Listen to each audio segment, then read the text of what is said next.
অনেক বড় সম্পদ, নেয়ামত, যে আমাকে বুঝা, উপলব্ধি করা। এজন্য আল্লাহ তাআলা কাউকে যখন চূড়ান্ত শাস্তি দেয় দুনিয়াতে, কোনো মানুষের উপরে, তাফসিরে আছে, কোনো মানুষের উপরে আল্লাহর দুনিয়াতে সবচেয়ে বড় শাস্তি কি?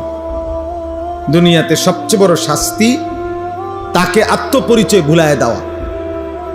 আল্লাহ তাআলা ফাআনসাহুম আনফুসাহুম, এইটা হলো কোন মানুষের প্রতি আল্লাহর সবচেয়ে বড় আযাব, দুনিয়াতে শাস্তি। আল্লাহ বলেন, তুমি যদি আমাকে ভুলে যাও, গুনাহ আর নাফরমানিতে লিপ্ত হয়েও, তো আমি একদিন তোমাকে তোমার আত্মপরিচয় ভুলিয়ে দেব। ফাআনসাহুম আনফুসাহুম আয় ফাআনসাহুম আখিরাতাহুম, আমি তোমাকে তোমার গন্তব্য, মঞ্জিল, আখিরাত ভুলায় দেব।